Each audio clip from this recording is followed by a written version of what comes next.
Julius Caesar. It is impossible to talk about the history of Rome without pronouncing its name, or rather, its cognomen, Caesar. Throughout the following 5 centuries that the Roman Empire lasted, since his death in 44 BC, all emperors and domini adopted him as an imperial epithet, whether in documents, coins, or monuments. Even today, more than 2,000 years later, our calendar preserves a month in his honour. But then, who was this man, who undoubtedly changed the history of one of the greatest civilizations of the world, whose influence has reached our days? Descendant of the most noble family of the Julii, as it is known, very ancient, a lineage that came from Anchises and Venus, he stood out for his prestige among all the citizens. Thus, Particulus introduces us to Gaius Julius Caesar. He was born on the 13th day of the month that bears his nomen, July, about the year 100 BC during the consulship of Marius. His father, Gaius Caesar, was quaestor and died when Caesar was only 16 years old. On the other hand, his mother Aurelia belonged to an important family of plebeian nobles.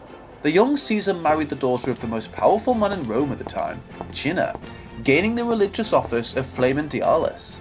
But the capture of Rome by Sulla in 82 BC and the execution of his valiant removed him from office, and he had to flee Rome.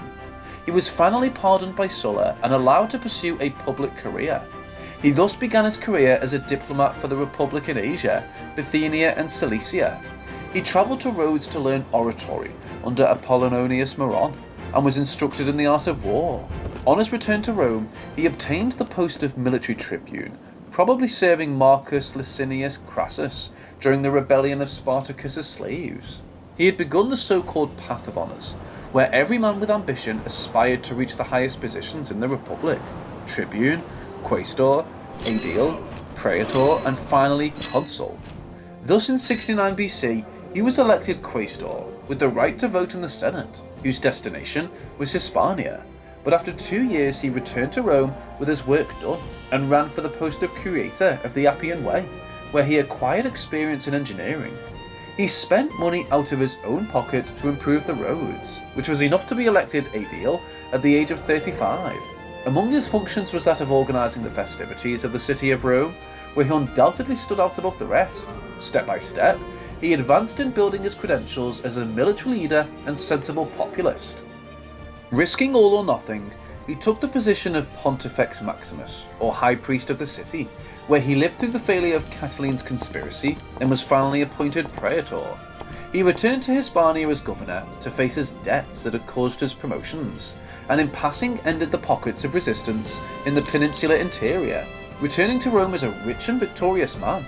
He was only one step away from obtaining the prized consulship.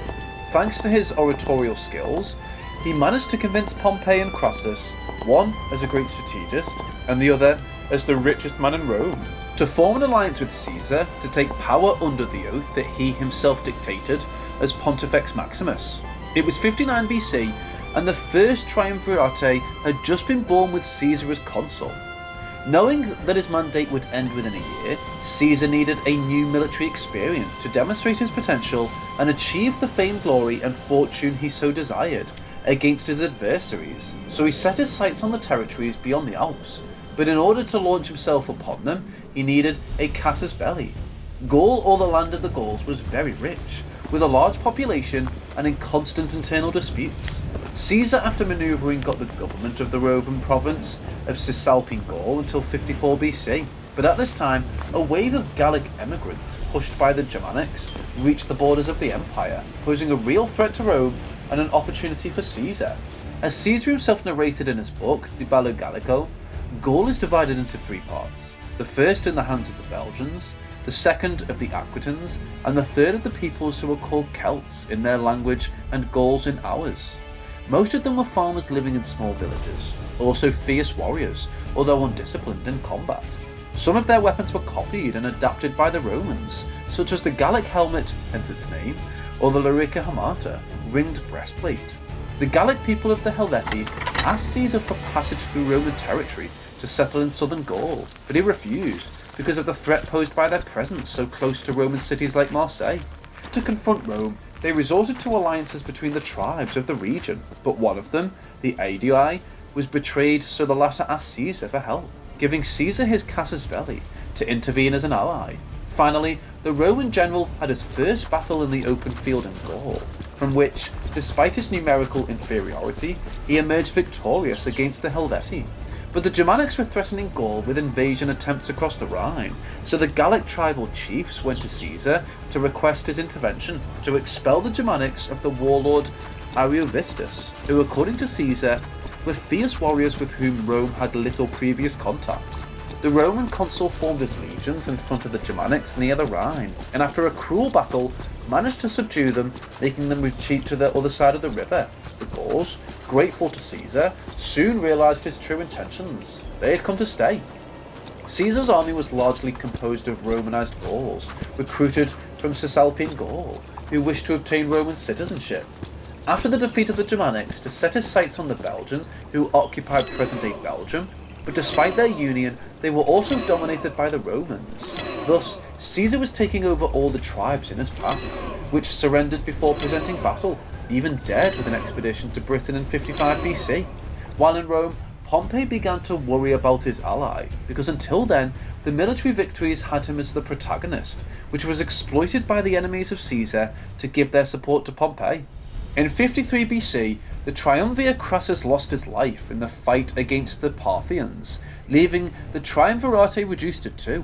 Also, Caesar's daughter and Pompey's wife, Julia, died, leaving their relationship in tatters. At that time, only the interior of Gaul was free of Roman rule, but in 52 BC, a large confederation of Gallic tribes united to annihilate the Romans under one leader, Vercingetorix, of the tribe of the Averni. In Golgovia, the Gauls resisted Caesar's siege, and he retreated, waiting for the right moment that would come in the siege of Alesia. 10 legions surrounded the Gallic city, erecting a double palisade of 200 meters wide to prevent the defenders from entering and leaving the city. But with the arrival of thousands of Gallic reinforcements, the besiegers became besieged. Caesar resisted the onslaught, and the Gauls of Alesia, before starving to death, surrendered, where Vercingetorix was taken to Rome as a trophy. The Gallic War had ended, with thousands of Gauls dead and enslaved, whose lands, villages and cities came under the eagle of Rome. Despite his victories, in 50 BC, Caesar would be declared an enemy of the state by the Senate if he did not leave Gaul, demobilise his army, and return to Rome as a citizen, who could be judged. But Caesar had not come that far to give up all that he had achieved, so he refused the ultimatum and set out to take the most important step of his life, crossing the Rubicon, the river that marked the sacred boundary of Rome established by Sulla years before. Crossing it with his legions meant a declaration of war against the Senate in Pompey, but Pompey had his legions in the Balkans, so he left Rome with the senators to reorganise and opened 3 simultaneous fronts in Hispania, Greece and Gaul. A new civil war had begun. Caesar with his veterans entered Rome unopposed and defeated first Pompey's allies in Hispania and also in southern Gaul. Finally, in 48 BC, both strategists met in Pharsalus, now Greece, where once again Caesar would be outnumbered, but anticipating the movements of Pompey, ended up defeating him, who fled to Egypt, where he would be killed by the court of the Ptolemies to please Caesar. Caesar landed in Alexandria to put an end to the Pompeian resistance, where he met Cleopatra, and after an affair with the queen, followed the subjugation of Egypt, Africa, and the eastern provinces, where he wrote his famous phrase, Veni, Vidi, Vinci. He returned to Rome to celebrate his triumph, together with his faithful Mark Antony. He was recognised as perpetual dictator with divine honours, the title of imperator with hereditary character, and a golden chair among the consuls in the Senate. He had created a quasi-monarchical power.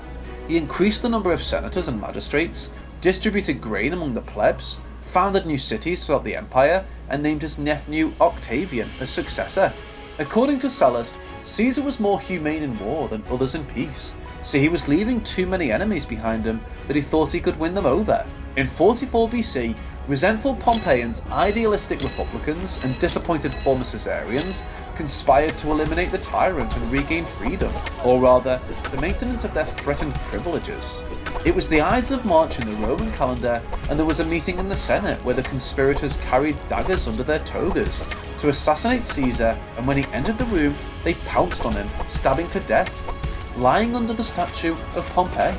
With the assassination, the last period of the Roman Republic ended, and a new stage would begin, the Principate, with Caesar's successor Octavian Augustus as the first emperor. And this is the end of the video, like a great night at the theatre introducing the main protagonists. If you liked the video, please like and subscribe, and leave a comment about what other character, battle, event, or historical curiosity you would like us to cover. I hope you enjoyed the video as much as we did. See you in a few days. Bye!